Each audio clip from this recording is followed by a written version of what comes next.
Is there anybody out there? No. Hi, beautiful. We're going to get started. No, gosh, no.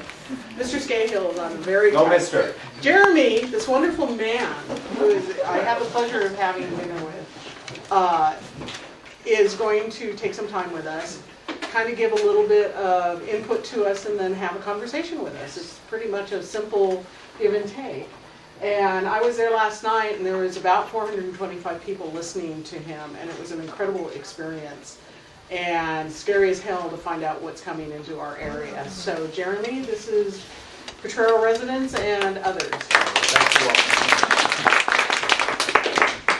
Well, it's strange because as a reporter, you're not necessarily accustomed to coming and you being the one speaking. You like to be on the other side of the microphone or the tape recorder or the notepad. But first, I just want to thank you all for welcoming me here into your community, and I really think it's amazing what's happened here in Potrero. And I can say that as I've gone around the country, every time I've mentioned in any of the talks that I've given the situation here in Potrero and the fact that several hundred people have signed this petition and that we're only talking about a community of about 1,000 residents, right? Applause breaks out in the audience when they hear about what you folks have been doing, and I wanted to share that with you. And also in other parts of California, after every event that I've done, people come up to me and say, we want to go down to Potrero the next time that there's a hearing. So, anyway, just to inform you of that. Well, I think, I have tried to study as much as I could the plans for development here on Blackwater's part in this whole Blackwater West project, but I'm by no means an expert on the Potrero project. And I guess what I can share with you is just some information that I've discovered in the course of researching this book. I'm sure that many of you are aware that the Potrero project sort of grew out of a new division of Blackwater's company that was formed after Hurricane Katrina for domestic operations. And what happened in Katrina is that Blackwater sent in scores of armed mercenaries into the hurricane zone. Initially they went in and they didn't really have any kind of a government contract. In fact, they beat most agencies of the federal government in the hurricane zone. I was down there shortly after the hurricane hit, and when I got to New Orleans there was almost no relief operation going on. I mean, it was a horrifying sight to see, particularly on the soil of our own country, to see this dramatic humanitarian crisis. And I was standing on this street corner in the French Quarter talking to a couple of New York City police officers. I'm from Brooklyn, New York, and they had come down with the New York City Fire Department to help out. And we were chatting, and this car speeds up. It was a small, compact car with no license plates on it. And these three massive guys get out of the vehicle, and they're wielding M4 assault rifles, pistols strapped to their legs. And they come up to the police officers, and they say, where are the rest of the Blackwater guys? And without skipping a beat, the cops say, oh, they're just up the street, as though the guys had asked them, what time is it? So they get back into their car and they speed away. And I said to the cops, Blackwater, you mean like the guys over in Iraq? And they said, oh yeah, they're all over the place down here. So just a few days after the hurricane had hit. And I asked the police, how can I find the Blackwater guys? And they said, well, you can walk either way on this street. Just to give you a sense of how many there were down there. So I walked deeper down into Bourbon Street, and sure enough, I found a bunch of Blackwater guys sort of congregating on a corner. And I went up and ended up having about an hour and a half conversation with them. And I said, what are you guys doing down here? And they said, we're here to help. And I said, well, who sent you down here? And they said, our boss. And I said, what's your mission here? And they said, we're here to confront criminals and stop looters. It was sort of a chilling comment. And some of the guys had just been in Iraq 2 weeks earlier. Some of them had been bodyguards for the U.S. ambassador, which is one of the jobs that Blackwater has in Iraq. It's Blackwater, not the military, that's guarding the U.S. ambassador and other senior diplomats there. And I was asking them, under whose authority are you operating here? Because we have laws in this country that ban the military from engaging in any kind of domestic law enforcement. We have the Posse Comitatus Act. And many of these guys are former Navy SEALs, Delta Force, other Special Forces members. So as I'm talking to them, they were saying, oh, New Orleans is sort of like a vacation from Iraq, but there's not really enough action here. I'm not sure what they meant by action, but it's pretty scary. A guy who 2 weeks ago was in Iraq now is in New Orleans complaining that there's not enough action. So I'm pressing them and asking them, under whose authority are you operating down here? And they could see that I wasn't sort of taking their "our boss sent us here" narrative. And so one of them pulls from under his flak jacket a gold law enforcement badge. He says, I was deputized by the governor of the state of Louisiana. And he said that they'd been authorized to use lethal force if they deemed it to be necessary. And as I pressed them a little bit further, I'm listening to one guy out of the corner of my ear on his cell phone, and he's talking to a buddy of his on the line, one of the Blackwater guys, and he says, yo, you don't want to come down here with Blackwater. They're only paying $350 a day, $350 a day. As I talked to them a little bit more, they said that they mentioned something about a Department of Homeland Security camp outside of the city that some of them said they were staying in. And I said, well, are you on contract with the Department of Homeland Security? And they said, oh, that's way above our pay grade. And so I pressed the issue with the federal government and looked into it, and eventually I was able to get Blackwater's contracts. You see, what happened was that the Bush administration, because he had sent all the National Guard from Louisiana over to Iraq and Afghanistan, the National Guard wasn't there to engage in relief operations. And so Blackwater saw this moment of opportunity. They sent their guys down, and within a few days of arriving, the Bush administration hired Blackwater to engage in security operations in the Gulf. And when I got the contract that Blackwater had with the Department of Homeland Security Federal Protective Service, their guys on the ground had said they were making $350 a day. They billed taxpayers $950 a day per man. At one point, Blackwater had 600 guys in the Gulf, stretching from Texas all the way through Mississippi. And out of that, the sort of rubble of Hurricane Katrina, Blackwater started a whole new division for the company for domestic operations. And now what we're seeing here in Potrero is the result of that work. A few weeks ago, I'm sure you're aware, opened a new private military training facility in Mount Carroll, Illinois, about 130 miles away from Chicago. There's been very limited resistance to it out there. It's in a very, very conservative area of the state of Illinois. There are some groups that are starting to make some headway and trying to mobilize against it. And then they quietly thought they'd open up a new training camp here in Potrero, and I really think that Blackwater had no idea what they had coming when they opened up or tried to open up shop in your community. And I think that you guys have them running scared, I think, to a degree here. They already had to pull out of another project in the Philippines where they tried to open up a jungle training facility. And I think it's really interesting, the sort of geography of your community here when we look at the landscape. It's not far from Camp Pendleton. It's not far from the U.S.-Mexico border. And also, there's an increased move to try to privatize border operations and much of the work of the Department of Homeland Security. Blackwater's President Gary Jackson has testified in front of congressional hearings. The point of them seemed to be to work toward a greater privatization of the training of the Border Patrol. But this is part of the Iraq War coming home in many ways, where these companies now are looking for more lucrative markets inside of the United States. In the case of Blackwater's attempt to come into your community, I think that you all know better than I do what the local issues here are about the environment and the potential impact it could have, what the noise might do for your community, what the influx of traffic, and then the presence of hundreds of gun enthusiasts, some of whom could come from all over the place, descending on your community. And I think that, as we all know, the kinds of businesses that we invite into our communities ultimately has a reflection on the folks in that community. And it's what kind of image you want to project of your community has everything to do with the kinds of businesses that operate here. Now, as I said, I'm not an expert on what Blackwater is hoping to do here in Potrero. I don't pretend to be inside of their heads, but I can tell you a little bit about this company.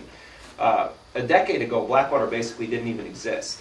It was little more than the visions of its owner, Eric Prince, his personal fortune, and about 5,000 acres of land originally based on the Great Dismal Swamp of North Carolina. And you know, what's interesting looking at some of the literature on the Potrero site is that it reminds me of sort of what went down at the beginning in North Carolina. At the early stages, it was envisioned as a sort of sportsman's paradise. They were going to have some outdoor shooting ranges. Gun enthusiasts could come. They were going to do some law enforcement training. They were going to do some military training, very similar to the narrative that's playing out here in Potrero. Well, you fast forward a decade, the place has expanded to 7,000 acres. They have a man-made lake to do amphibious assault landing training. They have a mock high school that they call Are You Ready High, where they train law enforcement agents from around the country to face down against the violent youth of America. They have a mock urban setting where they can do counterinsurgency training. They have those defensive driving courses. They have shooting ranges. They have a fleet of more than 20 aircraft, among them helicopter gunships. It's the world's largest private military base. Among the forces that have come through there include state, federal, local law enforcement. But one of the stories I tell in my book is that they also brought through mercenaries from Chile, who came through their compound. Some of these guys had trained and served under the regime of Augusto Pinochet. And so they brought them into North Carolina en route to Iraq, where they were deployed as part of the company's forces there. So I think that this raises this history of what happened in Moyac. It starts as the sportsman's paradise. Next thing you know, it's the world's largest private military base. This is a company that is one of the most powerful private actors in the global war on terror. It's a deeply politically connected company. The executives of Blackwater are heavy funders of the political campaigns of the president and his allies in the Congress. There's not a revolving door between Blackwater's leadership and the administration. There's a bridge that sort of goes from point A to point B. This is a company whose forces have not been subjected to any sort of effective laws governing their operations in Iraq. Blackwater is being sued in 2 wrongful death lawsuits, and they've introduced papers into those proceedings where they've not taken on the allegations specifically against the company, but instead they've said, we shouldn't be able to be sued in these courts because we should get the same immunity from civilian litigation as the military enjoys. At the same time, Blackwater's lobbyists were fighting against having the Uniform Code of Military Justice, the court-martial system, applied to their forces. So they say no to civilian litigation, and they say no to the military court-martial system. And so that I think is a very ominous statement on the part of the company, and I think it speaks volumes to the nature of the corporation, that's the argument that they put forward. In Iraq right now, Blackwater is guarding the U.S. ambassador, senior U.S. diplomats. They protect several regional occupation offices. They also guard congressional delegations that go over to Iraq. The company has men deployed on the ground in 9 countries around the world, among them Iraq, Afghanistan, Jordan, Kuwait. They've been deployed in Azerbaijan, right near Iran, in the Caspian Sea. And this is a company that, as I said, basically didn't exist a decade ago. Today, just with the U.S. State Department, they have $750 million in contracts to provide diplomatic security services. And what we've seen the Bush administration do is to use these forces as a sort of unaccountable shadow army in Iraq.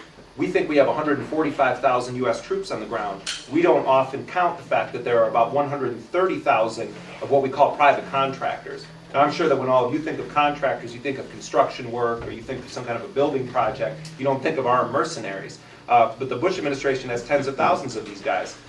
These guys can clear in 1 month of pay what most U.S. soldiers make in a year. These guys can make up $30,000 a month, much of it tax-free. 64 U.S. soldiers have been court-martialed on murder-related charges in Iraq. Not a single armed private contractor has been prosecuted for any violations in Iraq. And so either we have tens of thousands of the most saintly mercenaries on earth angelically running around Iraq, or something's very rotten with the system. And the fact is that these companies have systematically stymied efforts by Congress to bring oversight and accountability to their operations. They've refused to hand over documents to congressional committees. At times they've said to Congress, we need to go into closed session so that we can discuss this because there's national security issues at stake. A private company lecturing a congressman about national security. So there's a very disturbing reality unfolding in Iraq right now that has to do with hiding the costs of the war, that has to do with a bilking of U.S. taxpayers, that has to do with unaccountable forces. And ultimately, what this does too is it degrades the U.S. military. It's similar to what happens with schools in this country. They defund the schools, the public schools, and they say the schools are failing, so we have to go to the private sector to have education. It's a very similar thing that's happened with the U.S. military. A lot of military folks are also very concerned about the rise of these companies because you have a morale issue now on the ground in Iraq, where the soldiers on the ground are over there. They got Vietnam-era flak jackets. Mom's back home holding a bake sale to try to get them some real body armor. And then the Blackwater guys whiz by. They got better weapons, better armor, and exponentially more pay. And so either the soldiers on the ground say, what message is my country sending me when I'm over here making pennies, I got a pregnant wife back home, and I signed up with the National Guard to go to college and fight floods, and next thing I know I'm in some hellhole in Iraq. And they look at those mercenaries and they say, either I want to be like them, or my morale is shot. And so many people are jumping from the military to the private sector that the slang on the ground in Iraq right now is that they call it going Blackwater. And so I want to open up and have some time here to talk. But I guess just in closing, anyone who just tries to portray the situation here in Potrero as simply a local issue hasn't been paying attention to the Iraq War. I think that you have a lot of reasons to be concerned on the local level here, having to do with the environment, having to do with the peace and tranquility of this beautiful land out here. But it also has to do with what kind of image do you want to portray for Potrero? What kind of companies do you want to invite into your community? I mean, is this the kind of force that you want operating in your backyard? And so with that, I want to just thank you all for coming out today. I'm really honored to meet you, honored to be in your community, and I'd be happy to answer any questions that you have or hear any comments that you have about this. But I also am here to listen, so thanks a lot for coming out.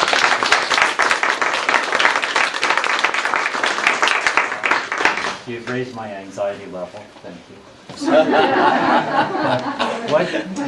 We're a small community. What do we do to expand our effort and have them not be in our community? Well, I mean, I think I understand that there's going to be more hearings that are coming up. I think it's very important that there be absolute transparency to any process that the planning group undertakes here in Potrero. No one should be allowed to throw some session into behind closed doors. Everyone who lives in this community, as a taxpayer in this community, as a voter in this community, as a resident of this community, should have full access to this entire process. And so I think that one place to start is make sure that the local representatives, whatever level they're at in your community, make good on any kind of a commitment to a democratic process. This needs to be open. They need to hear from all of the residents of Potrero. Now, I understand that Gordon Hammers just ran over to Moyock, North Carolina, and came back singing the praises of Blackwater, USA. I think that Mr. Hammers should have to answer questions from the community about the nature of his visit out there to Blackwater. He must be employed by Blackwater by now. What's that? He must be employed by Blackwater by now. I don't, That's just a conjecture. He stands up for him. What kind of questions did you ask Gordon? That's where he's at. What kind of questions did you ask him? Well, I saw in the paper this morning that he denied that his trip had been paid for by Blackwater. I mean, that would have been the first question I would have asked him is who paid for your trip out there? You know, the second thing is to have Mr. Hammers talk about the opponents of Blackwater in the local community that he met with out there. Because if he was being steered around by Blackwater, I would find it hard to believe that he would end up talking to many people who had something critical to say about the company. I would also ask him if there's any conflicts of interest that have arisen with his dealings with Blackwater while he's out there. But also, I mean, what is it? I haven't seen any kind of a believable explanation as to why it's a good thing to have Blackwater operating in Potrero. I mean, to me, that would be the obvious question to ask about. Making jobs. The economy. Yes, sir. Have you been to Moyock, or have you talked to the residents there? What is the You know, the interesting thing, when Blackwater first started, there were very similar concerns that you folks have here about the rattle of the gunfire, the environment, the increase in traffic. But at the time Blackwater was originally incorporated, they were defeated in one county that they tried to open up shop in because of local opposition. And so what they literally did is they stepped across county lines and they incorporated in an adjacent county, and then they sprawled into that other county. So the Blackwater's compound in North Carolina actually extends through both Currituck and Camden counties. One of the other issues that residents were concerned about at the time, remember in the 1990s, was militia types coming down and being around the range. You know, here you have this real issue with the Minutemen. And I think that we have enough privatized forces operating in this country as it is, and I think that we need less of those kinds of forces operating on U.S. soil, not more. Could I, as an individual, go to Blackwater and get trained if I felt like it? I mean, yeah. Oh yeah. I think that for some of the training they do a background, I think a criminal background check, and they have a process through which they have to approve you to come to their compound. But you can see it on their website. They're quite open about it. They have a whole array of training courses depending on your experience with firearms and law enforcement and background. But they also, my understanding is they have courses for amateurs as well, gun enthusiasts, etc. Well, in their background check, the criminal, are they looking for criminals or non-criminals?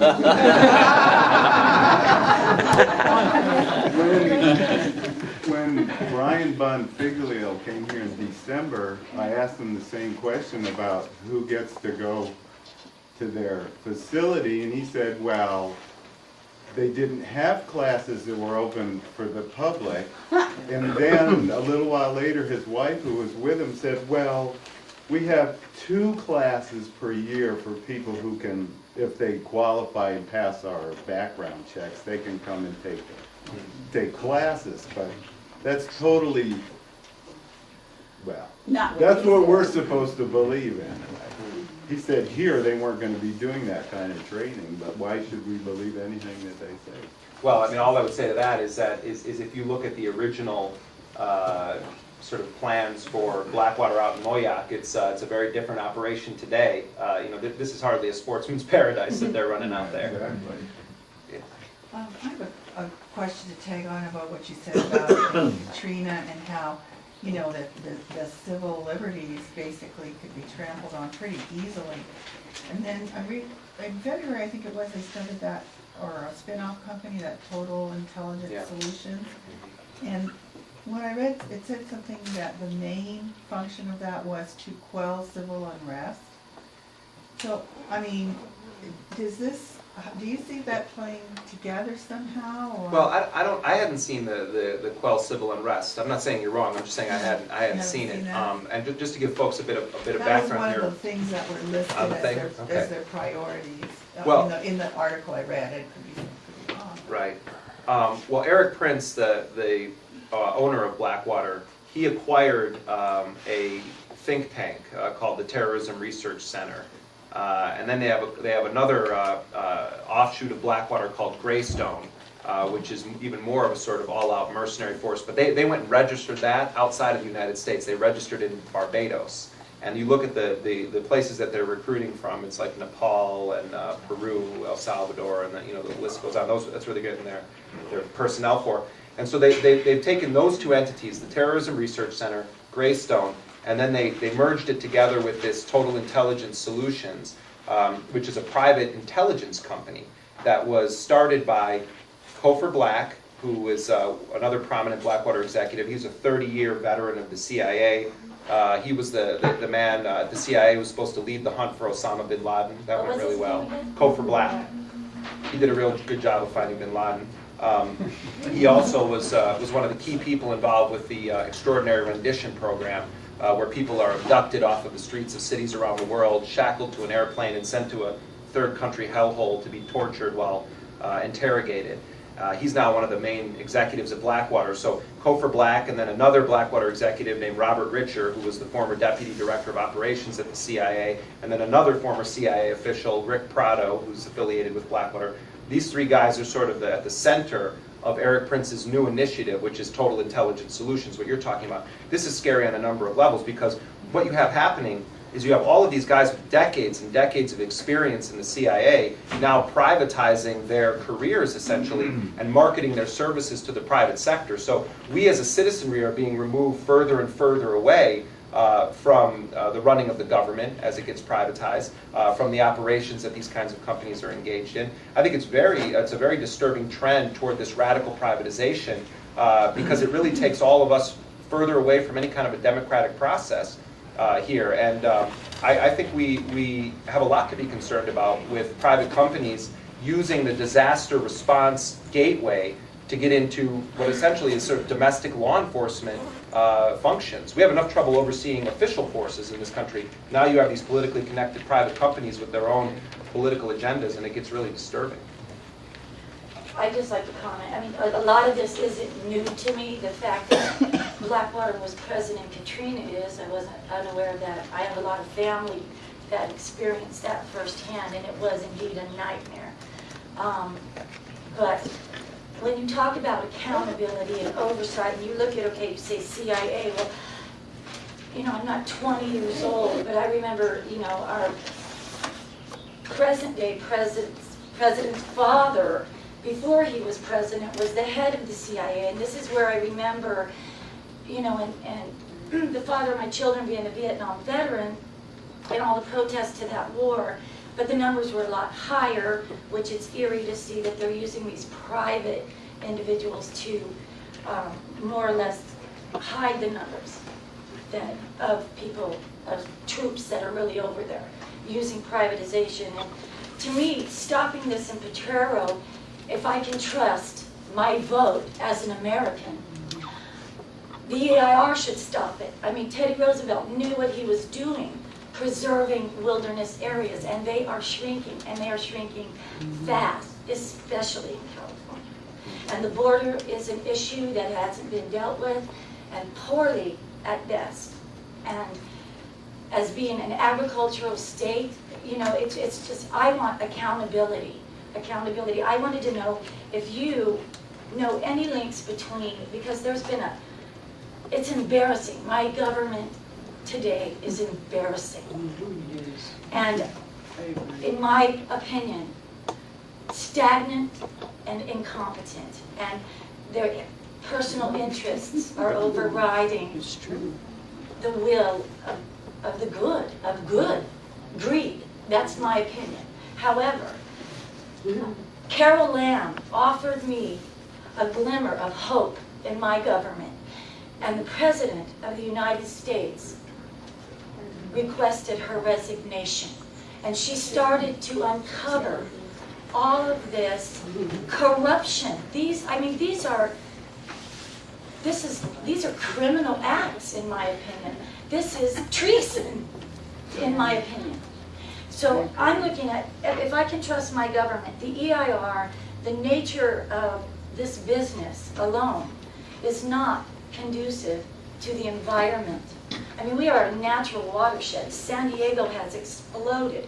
Our water level alone has dropped so bad that we're losing our trees. I mean, most people I know, their wells are dry. And that, you know, you want to tap into this, the EIR alone should stop this. But I don't think it's gonna. I want accountability. That all the way, and it's rare that this opportunity lands in your own backyard. Wake up. Hello. It's true.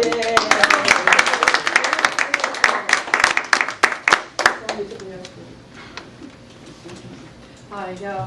I emailed you a long time ago when Gordon first, when the planning group actually first passed that vote for the thing, and I asked you, I said, how do we stop a billionaire? I had found some of your writings about Blackwater, and you had emailed me back and said, well, I don't know, give me, you know, help me out with some information. So it was really good that you came forward with your book at that time.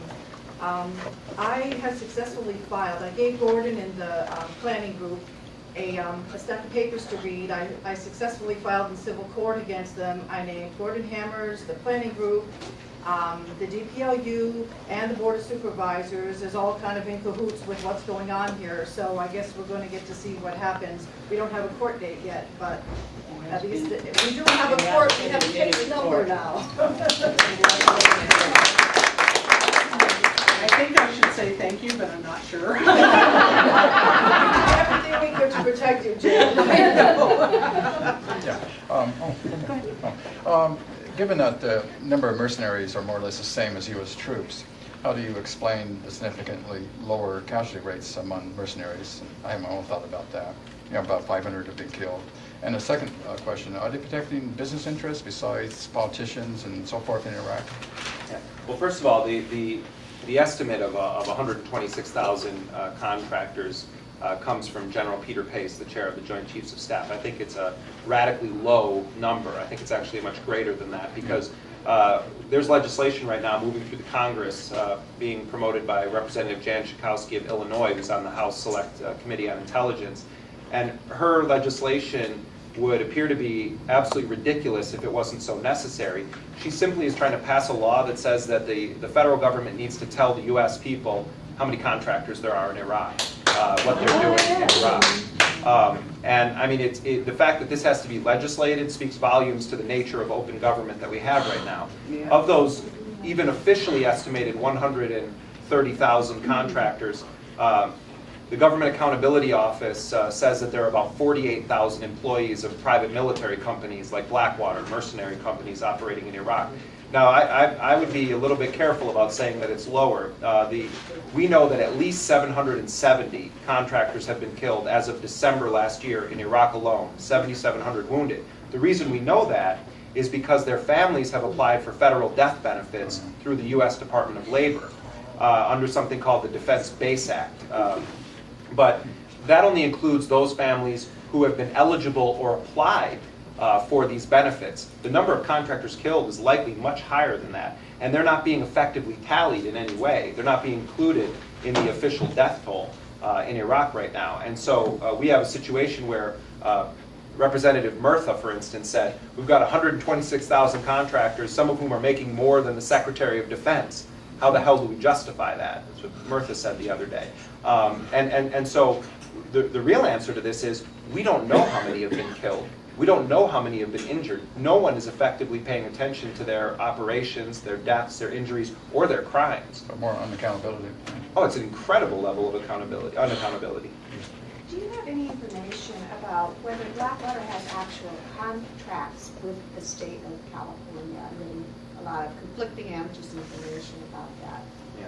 Well, there's a sort of interesting backstory here about Blackwater and California. Last summer, two great reporters from the Virginian Pilot newspaper, Joanne Kimberlin and Bill Sizemore, they were nominated for a Pulitzer Prize. They lost out, but they were one of the candidates up for the Pulitzer Prize for a series they did on Blackwater. And they're right from Blackwater's backyard. They have deep connections into the company, and they talk with folks from Blackwater a lot. And they reported that, this was last summer, they reported that Blackwater representatives had actually met personally with Governor Arnold Schwarzenegger to discuss doing disaster response in the state of California in the event of an earthquake. And at the time, neither Schwarzenegger's office nor Blackwater made any comment on it. They didn't deny it. And then when my book came out, I told that story, sourced it to the Virginia Pilot newspaper, and some reporters in California from the LA Times and other places started to get on that and started to look into the story. They called Schwarzenegger's office, and Schwarzenegger's office says there's no record of a meeting between Schwarzenegger and Blackwater. Well, then we hear from the reporters at the Virginian Pilot, and they say absolutely, and they named the Blackwater official who told them that, and he was the deputy director of domestic operations for Blackwater, a guy named Seamus Flatley. And so these reporters came forward and they said, absolutely, Blackwater told us they had met with Arnold Schwarzenegger. Well then, a couple weeks ago, a columnist from the Sacramento News and Review, he calls Blackwater up and was following up on this story, and he said, you know, can you confirm that there was a meeting with Arnold Schwarzenegger? And he said, because Schwarzenegger's office is denying it. And then Blackwater says, well, actually, there wasn't a meeting. There was a discussion about having a meeting. So then he goes back and he calls Schwarzenegger's office, and he says to Schwarzenegger's office, so was there a discussion about having a meeting? And they didn't have any comment on that. So I don't know whether or not, I mean, we have this series of denials and counter-denials, and I don't know what's true. Did they meet with Schwarzenegger? Blackwater originally said it, and they said it to the paper in their own backyard, which has at times done pretty favorable coverage of Blackwater. Schwarzenegger administration is denying it. I'll tell you one fact, just on the surface here. I don't mean to imply that there's any direct connection between what I'm about to tell you, and Blackwater's expansion here, but I think it's very interesting. One of the leading people, the leading lobbyists and PR specialists that Blackwater hired after that Fallujah ambush happened was a guy named Chris Bertelli. He was a partner at the Alexander Strategy Group. The Alexander Strategy Group was a high-powered Republican lobbying firm founded and staffed by former senior staffers of Tom DeLay. And this was one of the most powerhouse law firms in Washington. It had once employed Jack Abramoff. So Blackwater hires this lobbying firm the day after that ambush. And this company, the Alexander Strategy Group, steered Eric Prince and other Blackwater executives around Capitol Hill. Within days of the ambush, Blackwater was sitting down with the men who literally ran Congress in the House and in the Senate. So the ambush happens March 31st, 2004. They hire Alexander Strategy. April 1st, 2004. By June of 2004, Blackwater was awarded a $320 million contract with the U.S. State Department. And Senator John Warner was talking about our silent partners in the war on terror. Now, I tell you that story because Chris Bertelli was one of the main lobbyists for Blackwater. He became their public spokesperson. He was one of the people trying to put the best spin on the company, talking about the need to be involved with the laws that were going to be governing Blackwater's presence. Well, in November of 2005, the Schwarzenegger administration hired Chris Bertelli as one of the top people in the California Department of Homeland Security.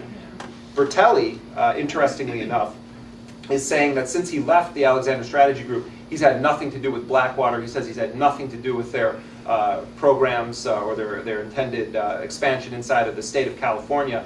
I think that this is a story that needs to be investigated more thoroughly. Maybe it is a coincidence. Maybe Chris Bertelli's just a guy he's from California. Maybe he's just a guy who happened to work for Blackwater and then work for the Schwarzenegger administration. Maybe not. I don't know, but this is something that needs to be, I think, looked at a little bit more intensely. Are you aware, by the way, where Clifford Black just got a job? Yeah, he's working as a senior advisor to Mitt Romney right now on his political campaign.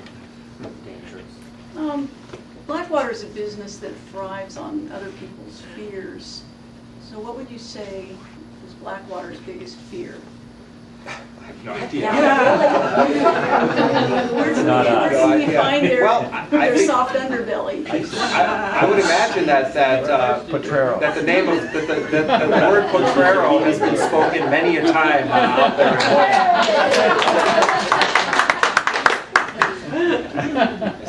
Yes, you mentioned that you were personally down in New Orleans after Katrina, and you saw these armed Blackwater people. And we watched the discs, 3 discs, we got them from Netflix, by Spike Lee, When the Water Rose. Right. Did you When the see levees those? broke. And then that 3-star general wasn't very tall, but very erect. He got out and he saw some of our people with big weapons, and he told them, put those away. And he meant now. Yeah. Not Blackwater people. These apparently were Army people. And he didn't tolerate that at all, that they had these heavy-duty weapons that they were ready to use on civilians. Well, you know, so I think sometimes it takes a real horrible tragedy to get a glimpse into the future. And what we saw happen in New Orleans was these private military companies, private security companies, sort of descend on the scene there. And I think it's an interesting window into what can happen in the event of natural disasters. You see, it wasn't just Blackwater showing up on the scene down there. There were over 140 private security companies operating in the state of Louisiana after the hurricane. I encountered Israeli commandos who were operating a checkpoint on the streets of New Orleans. They had been flown in by a wealthy businessman. You had hotel chains, business owners, banks, wealthy people flying in their own mercenaries, having them come over from Alabama, hiring up people to guard their property, to patrol the streets, to set up checkpoints. I mean, this raises a whole series of constitutional questions about the appropriateness of having private forces deployed on a U.S. street. I'm sorry, you said 140 individuals or 140 companies were registered, yeah, in the state of Louisiana, and there were a lot that were unregistered that were operating. Let's add someone who hasn't asked a question yet. Hi, Jeanette Hartman with the Sierra Club, and I wanted to ask you what you feel the support in Congress is for Blackwater. Is it along party lines? And if it's, well, how deep is it in Congress? Well, I mean, I don't know that it's necessarily a direct support for Blackwater as much as it is for the privatization agenda. The Democrats, even since they took control of the Congress, have failed miserably to effect any change in this war profiteering, war privatization system. The legislation that the Democrats passed that the president vetoed did almost nothing whatsoever to curb the use of these kinds of companies or their profiting off of human suffering and war. As far as Blackwater is concerned, the executives of Blackwater have given almost exclusively to Republican candidates who have a very belligerent pro-war agenda, including the campaigns of President Bush. Eric Prince, the founder of Blackwater, has gone so far as to give campaign contributions to the Green Party to defeat Democratic candidates. But many of these companies are not like Blackwater. Blackwater is sort of a Republican Guard. Many of the other companies are sort of equal opportunity funders. They give a lot of money to both Democrats and Republicans alike. The Democratic leadership in the Congress has been deafeningly silent on this issue. Having said that, there are a handful of congresspeople, among them Bob Filner, who have taken on this issue and are calling for an immediate withdrawal of all U.S. contractors from Iraq. Dennis Kucinich is another one who's come forward. But in terms of those Democrats in positions of authority, with the exception of Representative Henry Waxman and to a lesser extent John Murtha, the Democrats aren't really taking this issue on right now. There are a handful of them who are doing work on oversight and accountability. Almost no powerful Democrats are taking on the issue of linking corporate profits to war making, which is the really serious life or death issue here. Someone who hasn't had a chance yet. Are you concerned, I mean, with all your speaking against Blackwater and all the articles you've done, are you kind of concerned about Blackwater? I mean, yeah, your safety, your own safety? You know, I'm asked that, quite often. You know, I try not to think about those things. I'm trying to do my job as an independent reporter. You're fine job, you got done. I'm trying to. Excellent job. I was speaking in Stonehill, Massachusetts, and at a small college, and a guy got up and he said he was a former Navy SEAL, and he said asked the same question that you did, and then he said, well, I want to offer to be your bodyguard. Privatization. And I laughed and I said, that's very kind of you. Just because I've kind of felt like concerned for my, I didn't kind of go for those things at all, so I've been on several news channels, but I feel that kind of feel that way in a way. I really feel that way. Well, I think though that we have to be, we have to be careful not to fall victim to the paralysis of analysis. These are life or death issues, and I think we have to take them seriously. And we have a right to. We not only have a right to participate in democratic processes, and sometimes we need to fight to keep them open and democratic. But also journalists have not a right, but have an obligation to try to bring information to people that can help them make informed decisions. Journalists should be the fourth estate, not for the state. And I've got to say that you are one of the biggest tools that I found out all my information from, correct information. I had a question. My name's William Crawley, and how far is the Blackwater compound from the town of Moyock? The distance? I don't know the exact mileage, but it also is a very small community out there. I think now Blackwater is the largest employer in one of the counties that it stretches into. But I don't know the exact answer to your question. Okay. Maybe you know it, or you're. No, I was just you were wondering. asking. Yeah, I'm not certain. I was just trying to for an argument against Gordon Hammers. One woman I talked to said her property is 900 feet away from where their new firing range is going to be. Oh yeah. What's the size of Manhattan and all that? We're probably about 2 miles away right now. You mentioned that the bill that the president just vetoed does really nothing or very little to address the private contractor situation in Iraq. If they ever got enough to override this veto and actually force the president to bring the troops home, what, if anything, would stop him from continuing to wage the war entirely with private contractors? I just wrote an article about this that's been making its way around the web. It was on Salon.com and Alternet, etc. It was called "Who Will Stop the Shadow Army? Bush's Shadow Army. Don't Look to Congressional Democrats." The problem is this: as long as the Democrats continue to fund the war, they continue to fund the war companies because now they're so closely linked together that they're almost impossible to separate unless it was legislated. And so as long as Bush is able to convince the Congress, or the Congress is willing to give him the money for the war, companies like Blackwater are going to continue to make their profits and be present in the war zone. Even under the Democrats' plan, you could have 40 to 60,000 active duty troops on the ground in Iraq and a seemingly unlimited number of private forces in the war zone. And so in a way, this could actually encourage a greater privatization of the war as it stands right now. I, for the life of me, don't understand how Harry Reid, the leader of the Democrats in the Senate, can stand up and say, this war is lost, and then pass a bill that gives the president more money to wage the war than he asked for. I mean, what kind of a conflicting message?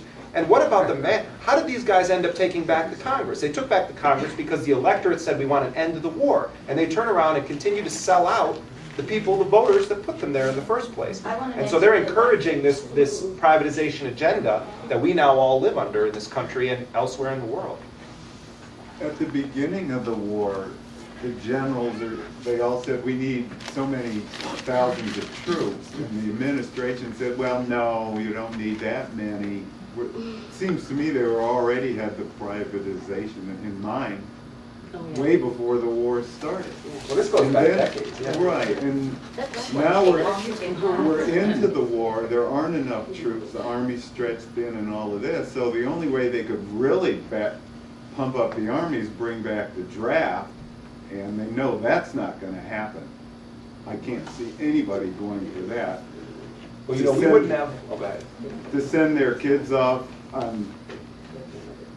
They talked the public into going into this war. A lot of young people signed up because they thought it was the right thing to do, and now everybody realizes it wasn't really the right thing to do.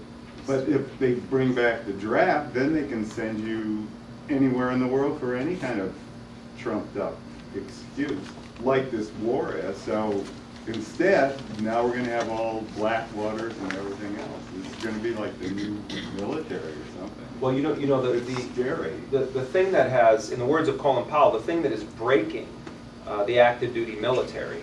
Colin Powell described. He said the active duty army is about broken.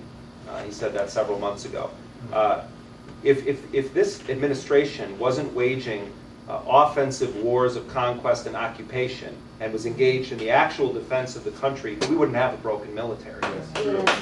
And so when we talk about a draft, what we're talking about is a conveyor belt for poor and working people who are overwhelmingly make up this military. Kids that want to get a college education, people who want to support their family, people who are struggling economically, or people who say, I want to defend my country. This is not a war of defense that we're engaged in. This is a war of offense. And that's why they fail to build this coalition of willing nations. They build this coalition of billing corporations. And it's a subversion of the citizenry in this country. Bush is breaking the military. The war isn't breaking the military. Bush is breaking the military. Creating his own. One thing that Gordon, I think, said, he keeps saying, is that this Blackwater West is just going to be for local law enforcement training and things like that.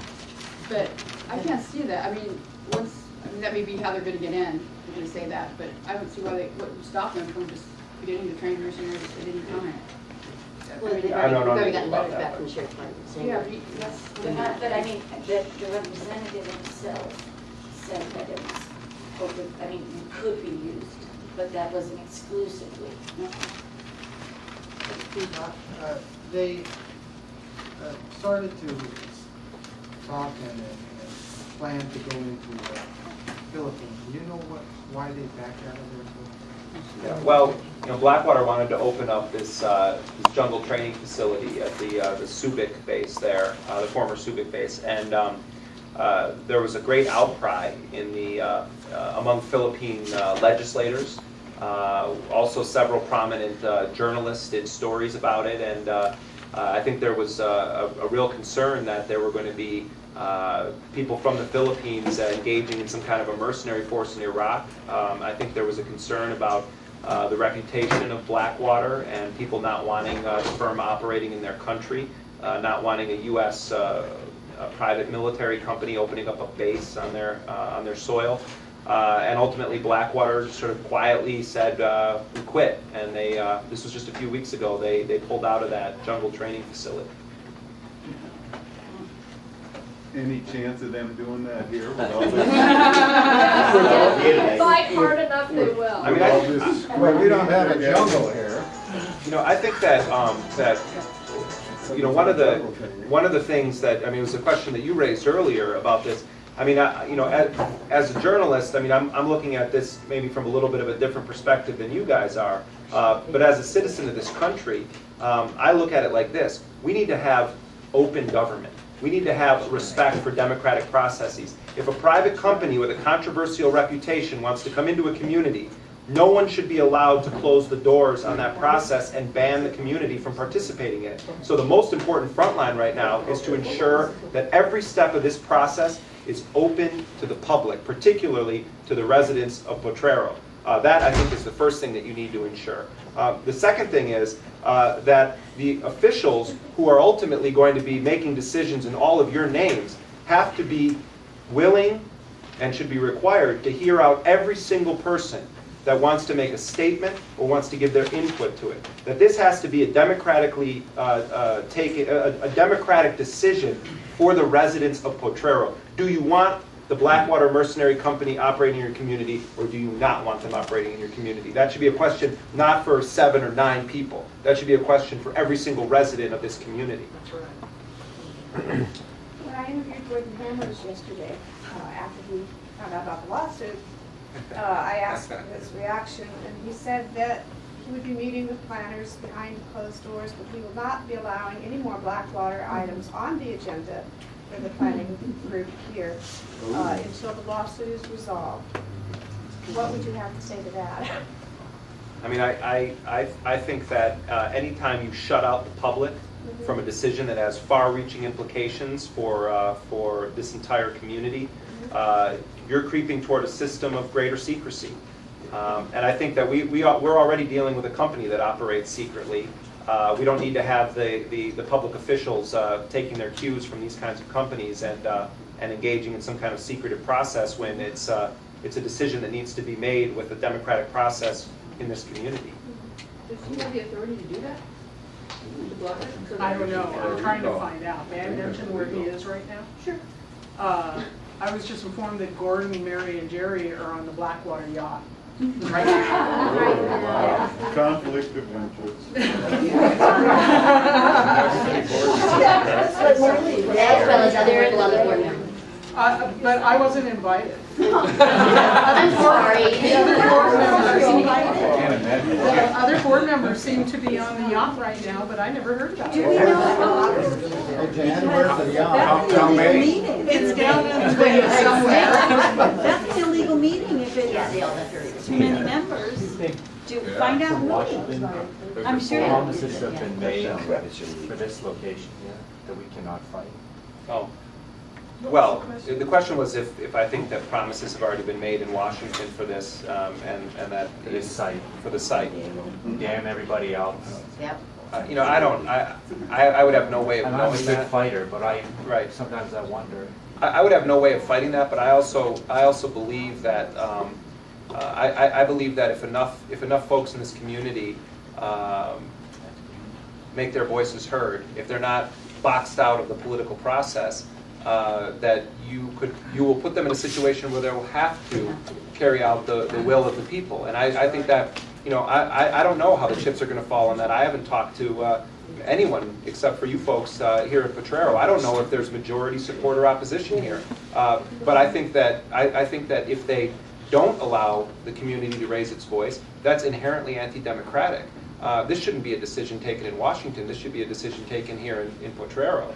And so I think a lot of people now are watching the situation that had never even heard of your community, because it also is going to be watched for as they look for other areas around the country. If they get defeated here, yes, maybe they're going to try to go and operate somewhere else, but who knows what's going to happen in that community. I can almost guarantee you that they didn't think they were going to have this kind of an uprising in Potrero, otherwise they wouldn't have started coming into your community. So We went to a meeting at up at the county, and there was, I think, a couple hundred people there.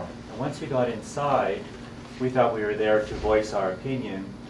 They kind of shut the whole room down. You could put your opposition in writing.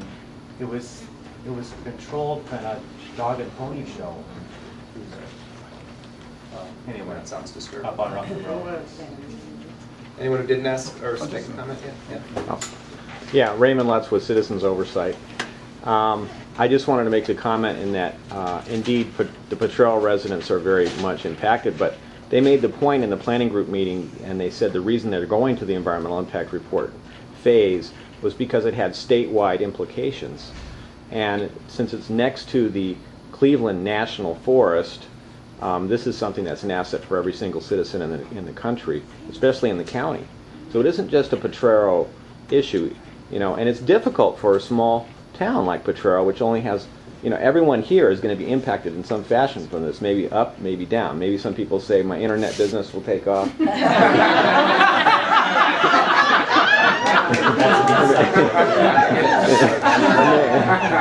Maybe others are saying I can get a job or something, or it'd be fun to go shooting. But there's going to be an impact. And in other planning groups, you're not supposed to even be involved in something where there's some sort of of your own impact. But just to clarify what I'm saying, I think that there are a couple ways of looking at this. On the one hand, as I said at the beginning, I think there are local issues that folks in this community, I'm sure, find to be some of the most urgent. This is also a statewide issue in California, and indeed a national issue, as I said at the beginning, because this is a very powerful company that has been engaged in an offensive war on contract with not just the U.S. government, but with other governments and with private companies. And so it has far-reaching ramifications for the people of the state of California, and indeed people across this country, because it has to do with what kind of trends are we now going to be accepting. It could be Potrero and Mount Carroll today. Tomorrow it could be any other state, any other community somewhere else. It just happens to be that this debate right now has hit Potrero. So the stakes are very high here in this community, and I think what all of you end up deciding, and your officials end up deciding, is going to be very important in determining the sort of trend for these kinds of operations. Is there anything blatantly illegal that Blackwater can be tied to Blackwater right now? Everything seems to be a lot of innuendo. The Henry Waxman investigations and so forth, and ideas about what they may have been doing in Iraq, or there may have been. But is there anything that we can? Well, first of all, I'm not a lawyer, and no. But do you know of anything that has? Well, I would hesitate. I mean, I would hesitate to accuse anyone of any kind of illegal conduct, given that I don't have a background as a lawyer. Well, there are a number of. Part of the problem is that we have a highly politicized Justice Department that apparently fires U.S. attorneys that don't do its bidding. Right. And I think that we have to have. I think the faith of people in this country has been shaken in the independence of the judiciary system in this country right now. And the fact is that one of the reasons why there are no convictions of private armed contractors in Iraq is because there aren't indictments being brought against them. With hundreds of thousands of these guys moving in and out of Iraq since March of 2003, none have been prosecuted. Two contractors in all have been charged. One for possession of child porn images on a computer at Abu Ghraib prison. The other for allegedly stabbing a coworker in a kitchen somewhere. And so when you ask a question about legality, illegality, we don't even have a system to monitor their activity right now, much less bring indictments or lock people up on criminal. But I think part of their, we try to say, well, these people are kind of nefarious types. We don't want them in our community. But there's nothing we can really nail to them and say this is what bad things they've been doing that have been, charged. I would just be very, I think that we all, let me just say this. I think that we have to be very careful in the kind of rhetoric that all of us use in general in life and how we describe other people or other companies. I think that Blackwater's record is very disturbing. I think that there are serious questions raised by the existence of this kind of a company and the work that it does. But we have to be, very careful to state what we know to be true and not try to overstate the case. I think there are a number of very disturbing incidents that have happened with Blackwater. I think that the 2 lawsuits against the company right now for wrongful death are going to be very important in sort of opening up a window into this whole world there. But you have to be really careful at how you talk about other people and the language you use to describe them, and also companies as well. So, yeah. Anyone else who didn't say something yet? Quick question. I'm just curious, how and when did you find out about the Potrero situation with Blackwater? I started getting emails from people, I guess, I don't know, it would have been toward the end of last year.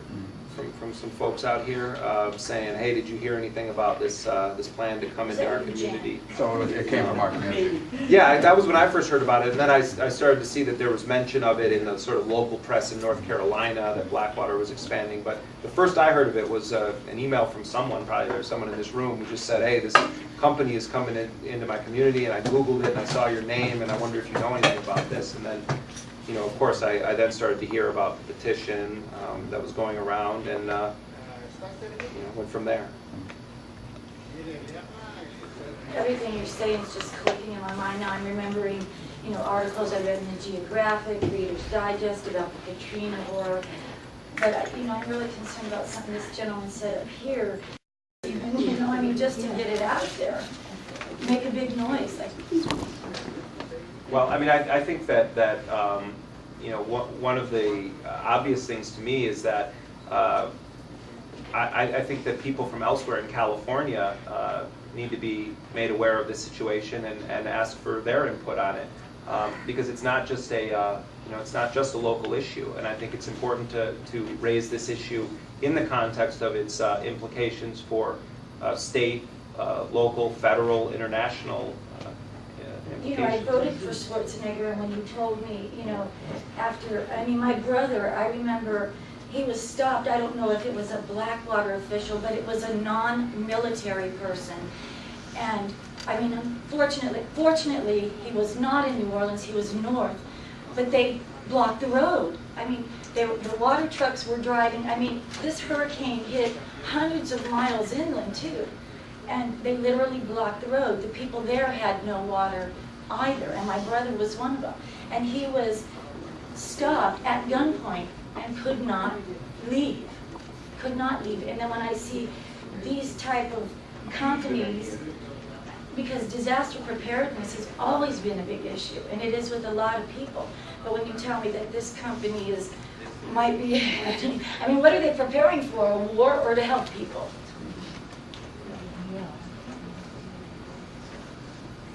I wanted to mention a similar situation that we've been working on in the Sierra Club, because somebody asked about whether the president could enter into this. And we've been working on the Sunrise Power Link, which is a 500 kilovolt power line that SDG&E and Sempro want to put through the largest California state park. And it looks like we might prevail at the state level, but the trouble is that this was anticipated, a fight was anticipated by the utilities because they want to go through a state park. And they have, I think it might be an executive order from Bush that says that the president can condemn property and declare an energy emergency and put a line through. And we're having a hearing on that soon. So it's important to be able to anticipate what your opposition is going to do, and I think that we can anticipate something along those lines, if not in Potrero at another site. I agree. So we have to watch for that to come from the presidential office. Well, I want to thank all of you guys for coming out. I'm going to go and try to see the site. But thanks a lot for your time and for coming out, for having me in your community. I really appreciate it. It's nice to meet all of you. Thank you very much.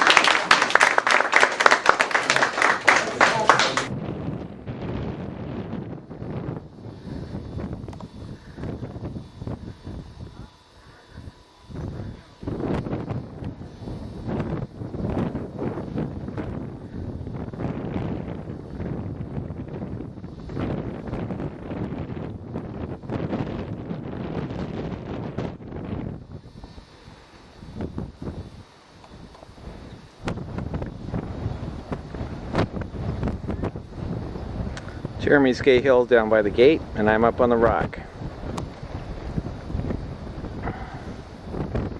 Looks like there's always wind coming through here.